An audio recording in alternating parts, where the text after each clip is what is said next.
मित्रांनो नमस्कार. माझं नाव Atul Thakur. Life catalyst private लिमिटेडतर्फे आम्ही असंख्य ट्रेनिंग प्रोग्राम्स घेत असतो, जे लघु आणि मध्यम उद्योजक आणि व्यापाऱ्यांच्या उपयोगाचे आहेत. मित्रांनो, या मागच्या 20 वर्षामध्ये हे ट्रेनिंग्स देत असताना असंख्य गोष्टी लक्षात आल्या. त्यामधली एक महत्त्वाची गोष्ट म्हणजे बरेचसे जण व्यवसाय जो निर्माण करतात किंवा त्यांचे पार्टनरशिप्स निर्माण करतात, ते इमोशनल बेस्ड असतात. इमोशनल बेस्ड म्हणजे काय? तर ते अशा लोकांना सोबत घेतात, ज्यांचं त्यांच्याशी इमोशनल कनेक्ट चांगला असतो. इमोशनल कनेक्ट म्हणजे काय? दोघांना एकमेकाबद्दल रिस्पेक्ट असतो, एकमेकासोबत चांगलं काम करण्याची इच्छा असते किंवा तुमचे स्वभाव बऱ्याचपैकी मॅच होत असतात. पण मित्रांनो, एवढ्यावर व्यवसाय बिल्ड होत नाही. फेल्युअर पण इथेच आहे.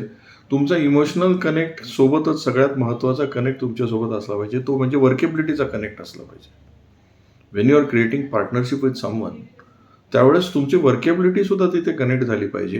तिथे तेवढीच तळमळ किंवा ती जर ज्याला असं म्हणूया, तो जो झील आहे काम करण्याचा, तो जर दोघांच्या किंवा तुम्ही जेवढे काही पार्टनर सोबत घ्याल त्यांच्यामध्ये त्या लेवलचा नसेल, तर ती ऑर्गनायझेशन फेल होते.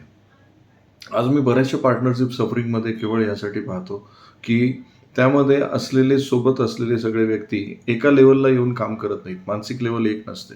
प्रत्येकजण स्वतःचा अजेंडा चालवत असतो. आणि ऑर्गनायझेशन ही ज्यावेळेस तिथे काम करणाऱ्या लोकांचं किंवा जे पार्टनर्स आहेत किंवा जे डायरेक्टर्स आहेत किंवा व्हॉटेव्हर जे काही एकत्र येऊन काम करणारी माणसं आहेत, ती जर त्यांच्या स्वतःच्या विचाराने आणि स्वतःच्या अजेंडानी चालवणार असतील, तर ते organization as a organization run नाही होणार.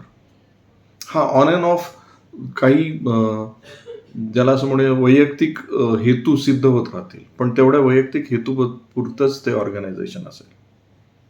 म्हणजे आपण जे म्हणतो की व्हिजन, मिशन, त्यानंतर जे काही सिद्ध करायचं आहे, तुम्हाला जे काही प्रूव्ह करायचं आहे, तुम्हाला जे काही घडवून आणायचं आहे, ते जर तुमच्या ऑर्गनायझेशनमधून होणार नसेल आणि everybody is not connected to that, तर ऑर्गनायझेशन ग्रो नाही होणार मित्रांनो.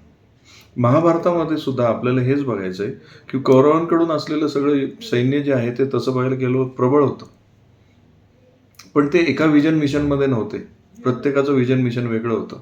भीष्माचार्य केवळ मी शब्द दिलाय आणि या सिंहासनाला लॉयल आहे म्हणून ते तेवढ्यापुरतं युद्ध करत होते. कर्ण माझ्यावर उपकार झालेले आहेत आणि उपकाराची परतफेड करण्यासाठी मला या मित्राच्या बाजूनी लढावं लागेल, प्रसंगी मरावं लागेल म्हणून ते युद्ध करत होता. दुःशासन हा दुर्योधनाचा एक्सटेन्शन ऑफ इगो होता म्हणून तो तिकडे युद्ध करत होता. जेवढे काही द्रोणाचार्य वगैरे हे सगळे होते, दे वर लॉयल टू द त्या ज्याचा म्हणून हस्तिनापूर या सिंहासनाला मी लॉयल आहे, मग मला युद्ध इकडेच करावं लागेल.